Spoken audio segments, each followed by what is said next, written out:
Respect, lovely people. Thank you so much for joining me. I appreciate everybody coming on board. Today, we are in 3 countries. Lovely family, we are in Kenya. They are in the news again. Kenya is in the news, and there's a question we are asking. From Kenya, we are moving straight to South Africa. Something very condemnable is happening in South Africa. Don't worry, I'll take you there. You know, this platform is much more credible than the Oval Office. Last time the Oval Office, a whole president of the United States with all the cabinet members, they came out with false reports and showing to the whole world pictures taken from DRC were presented at the Oval Office as pictures coming from South Africa, which is completely false after investigation by journalists. So this platform is more credible. Okay, we don't publish false updates here. So trust me, I'll take you to South Africa. Something drastic and very condemnable. Every Pan-African should be able to condemn that is happening there. Then I take you to Uganda, the comedy house. So lovely people, we are loaded. Kenya is protesting, solid protest, mass protest in Kenya. First of all, watch this video.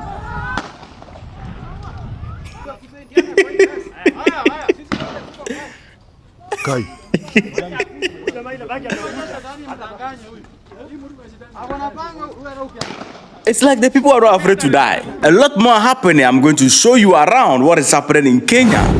We are asking one question. For this video, there's a question surrounding Kenyans right now. How are Kenyans, how were the British able to colonize you people? Because last time these people protested, lovely people, the tear gas that the soldiers were sending to them, some of them were smoking it. Some of them took it and they said, it is now the best perfume for them. Patronized and distributed by the security forces of Kenya and endorsed by the government of Kenya. You don't understand the kind of people we are dealing with. Now, there's a protest in Kenya, Nairobi. It was, according to the updates here, let me focus a little bit on my screen here. This protest is happening after a blogger named Albert something. Is he one? I don't know. He died in police custody. He was arrested on 6 June. Now, what is the reason why he was arrested? He was arrested, according to the report, he was arrested for defaming a police officer. It was alleged that he defamed a police officer, a senior police officer for that matter. So the arrest happened. I don't know what happened, but he was transported to Nairobi. And in there, somehow, anyhow, we don't know what happened. The man died. The blogger died in police custody. And the people of Kenya believe that no, this was done intentionally. They intentionally unalived him. But the police responded and said no, they did not touch him. According to the police, he hit his head against the cell wall. Question. He hit his head against the cell wall. Just like that. He was just walking and hit his head. He was sleeping. Like, the story is not clear. And the people said, no, they are not going to agree. So autopsy got involved, and the autopsy reveals that, according to the autopsy, it revealed a sign of head trauma and also neck compression. It means that maybe somebody held his neck and then twisted it, something like that happened. And so these things indicate that there was assault on him. He did not die on his own or hit his head against anyone, as the police is saying. So the people flamed up. You know, Kenyans, the name of Kenyan youth is solidarity. Same thing which happened in Togo, which caused protests in 6 June. You know, a guy was arrested and then the protest happened. So Kenyans also is a similar case, but the difference is that the guy arrested in Togo did not die, but the people of Kenya, their man died. So the Kenyans youth say no, they no go agree. It's other justice. They want to see something happening. The police officer needs to be fired, and some of them have to actually move to the police office. No one asked me to come here this morning. I came under my own will because Albert cannot stand this day to testify in court. If Albert did a mistake, let him testify in court. That's why we have court. Okay. Let him testify in court. But what happened between here and Hobambe, only Albert can tell us. And unfortunately, as I've said, dead bodies tell no tales. Suspect. Yes. In consecutive terms, ICC suspect number 1, Uhuru. ICC suspect number 2, Ruto. Yes. So the Kenyan youth are standing in solidarity with Albert Ojwang. That's the name. Now the President Ruto came out and then he publicly condemned the death of this man as heartbreaking and unacceptable. He also acknowledged that police responsibility is to protect the people and not to damage the people. So let me say he promised an independent investigation into the matter. So at least so far so good. 5 officers have been suspended and now they are under scrutiny. Now, protests have intensified in Nairobi. The demonstrators have set the police cars on fire. I mean, the Kenya government need to understand the kind of people they are dealing with. They are not dealing with Nigerians. They are not dealing with Ghanaians, where we get told, not Ghanaians, because we don't even want to come out. They are fieru. When you call protests in Ghana, you will be disappointed. The people fear a lot. So you're not dealing with Ghanaians. You know your people. When these people, they say they want to protest, forget. We saw it happen 2024. It was fire. It was a whole lot. So you know already the kind of people you are dealing with. And you know that Kenyan youths are so much connected to each other. They stand in solidarity with each other. Let me tell you something. As an activist, if I'm fighting, of course, we are fighting for the country Ghana. But in Ghana, if you're an activist and you are fighting for this country Ghana, one of the things you need to do is that you can't use your 2 hands to fight for the country Ghana. No.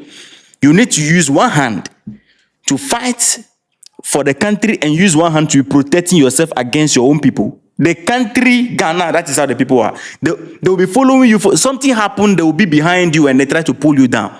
They are the same people that are going to stab you. That is how Ghana, our political system is structured.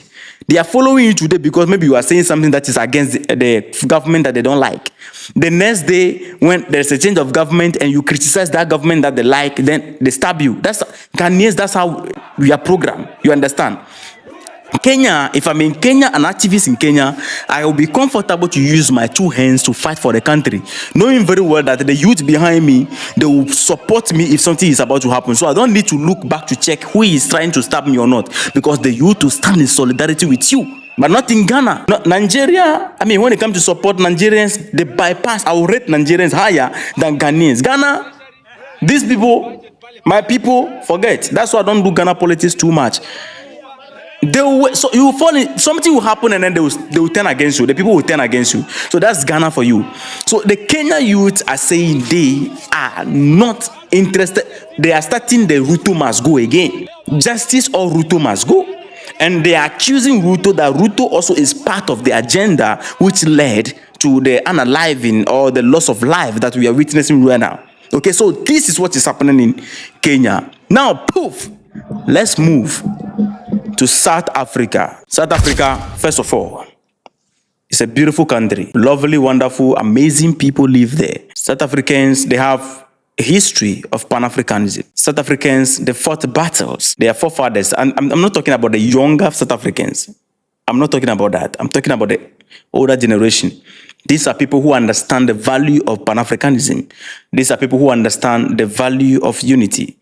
The forefathers of the younger generation of South Africans, they fought a battle that the younger generation quickly forgot what their father or their forefathers fought against. Now, let me tell you something. This video is trending. There's something happening in South Africa. The South Africans are closing the shop of people they call foreigners, their own fellow black brothers, Somalians. They claim the Somalians said they will bring war to their country. The Somalians are taking their jobs.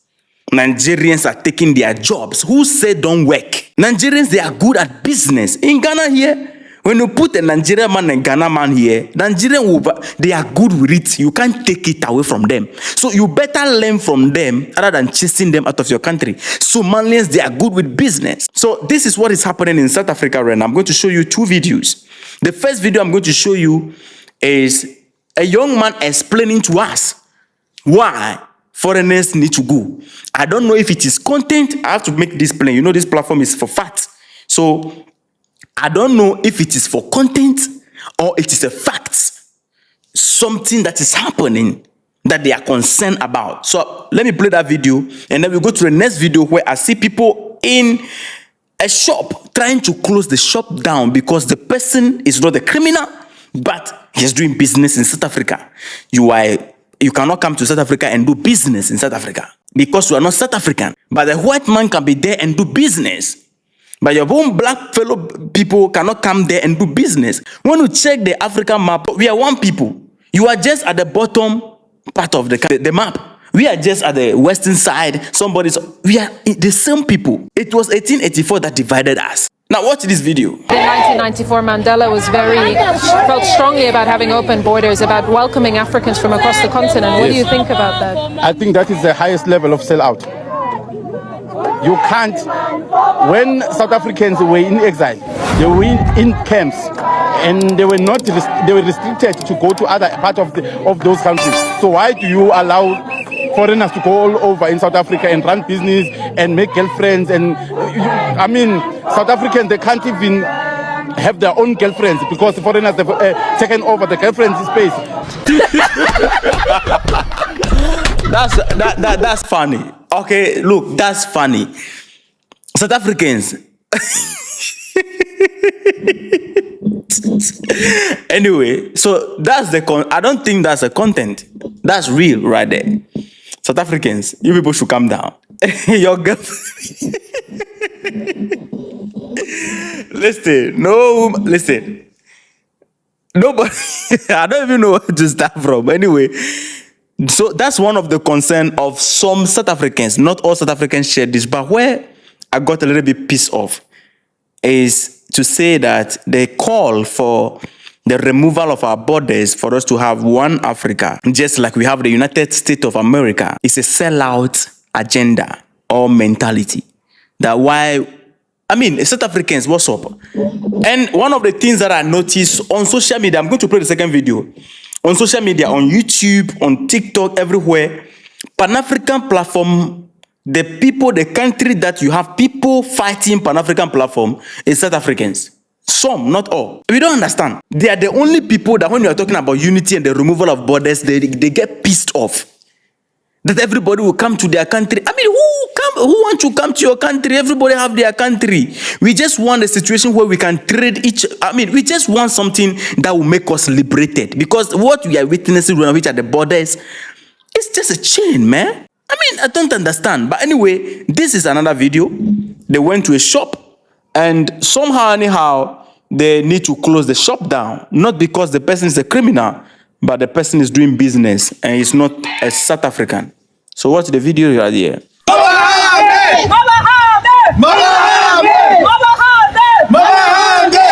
to Zimbabwe! Back to Zimbabwe! Back to Nigeria! Back to Nigeria! So you cannot come all the way from Somalia or Ethiopia or Bangladesh and seek refuge in South Africa. When I am misleading our government, you registered here, your asylum in an address in Randfontein and you are in Villavilla. So yes. How are they going to manage it? Call your brothers to come collect the stock. Call your brothers to come collect the stock. We're closing the shop. Okay, let's make it clear. Businesses in the informal market, as a foreign national, you are not allowed to operate. The house owner, if she wants to run this business, she must talk to us.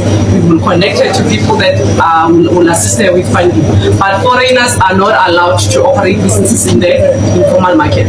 Okay? So documents or no documents. To begin with, an asylum seeker means, or a refugee, means that you are somebody that comes from a country that is in a state of war or civil war. And such a person is advised to migrate to their nearest country. So you cannot come all the way from Somalia or Ethiopia or Bangladesh and seek refuge in South Africa. Whoever gave you this document from Home Affairs, whatever they did is an unlawful act. It cannot, you are not allowed to. So that's why when our people were in exile, they were in camps because they were asylum seekers, they were refugees, they were running away from political attacks. So you guys, we don't understand why you guys are in our township taking our business space, doing jobs that we are supposed to do. So we are here to correct it.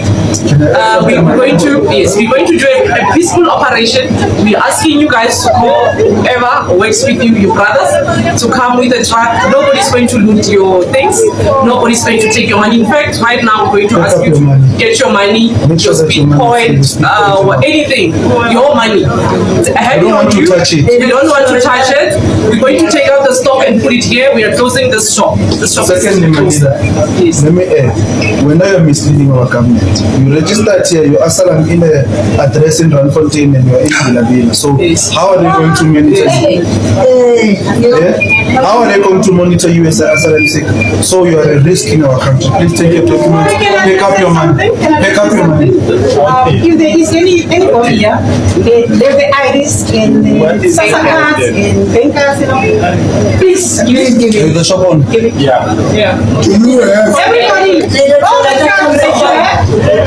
and another thing, our neighboring countries is Zimbabwe. are not allowed to operate. Zimbabwe, Somalia and to register and so they knew that you guys were in the house.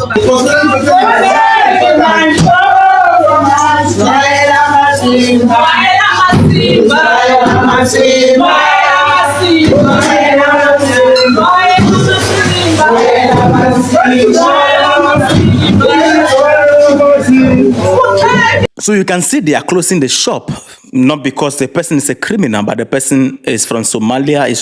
According to them, the person is an asylum seeker and they're supposed to operate. I mean, is it the constitution that said that? Or I don't understand. The white people in your land own 80% of the land. More than 70% of the land is owned by the people. These are the same people that your forefathers fought against a system called apartheid. And this system do not allow white and black to live together. But today in South Africa, there's a town called Oriana or Orania, which black people, you are not allowed to live there. It's the same system in different version. You can't see that and stand your feet against it. You are standing against your own black brothers. So South Africans, I don't understand. Explain to me in the comment. Maybe I don't understand your politics. Maybe there's something off that I'm not getting. So explain to me in the comment. What is this all about? Now let's move from here. Let's go to Uganda. M7. Now listen, Ugandans in the house, please. Who is the vice president of Uganda? Do you people have vice president? I don't know if Uganda is a military country or Uganda is a democratic country. They have their own system there. Museveni is running his own governance system over there. And if we don't know, we can't tell which governance system that Uganda is practicing. But something interesting is happening in Uganda. There's one of their minister who is trending so much. I don't know who the minister is and the role is, but I don't know if he's a finance minister. We want to know in the comment, who is this minister to you? He's always talking about money. He's always talking about money. His focus is always about money. I want to assure you people and assure the country, the economy is now on. Money does not entertain a noise. Whenever there is a noise, the money disappears. And when it disappears, no jobs. No jobs, problem. You people, you earn more money, I tax you more. So because I tax you more, I get more money. And he's one of the most, he's the most popular minister in there. And I'm going to tell you what Museveni did to Bobby Wine. They beat him up. There's a beef between Museveni and Bobby Wine. You know, I don't support Bobby Wine. Of course, Museveni is an old man. I don't support Bobby Wine. There's nothing revolutionary about Bobby Wine because, of course, he's a young man. And we encourage young leadership and young people in leadership position. That's what we stand for as a as a platform here, we believe that leadership should be handled by the young people these days, because the elderly people who have taken over, they have disappointed us. So we want to see young people, and we are seeing example from Captain Ibrahim Traore, Assimi Goïta right there, and we are even seeing Boko also coming up, the Chad president also taking some actions, and we are seeing young people these days taking action, and the elderly people have failed us. That is a fact. But I don't support Bobby Wine. Why? Because Bobby Wine is supported by one institution, which is the human rights institution, and this institution, our Pan-African sister Dr. Arikana, she also exposed them that they have been funding government opposition party whom they support and can give them access if they win power against the government which is stopping them access to certain things to do in the country. So Museveni is giving them so much tough time, so they've gone to support Bobby Wine, and Bobby Wine is a puppet, he's not a revolutionary. So I don't support Bobby Wine. I prefer Museveni, even if he's crawling on the ground. I'll prefer him over Bobby Wine. Reason being that the people who are supporting Bobby Wine, if Bobby Wine get hold of Uganda, it will fall in the hands of the imperialists completely. Right now, they have limited access to Uganda because of Museveni. Now the police beat Bobby Wine, and Museveni want to narrate the story. So this is how Museveni went about it. Where our young friend Bobby Wine was tried to fight with security people. I think they beat him a bit.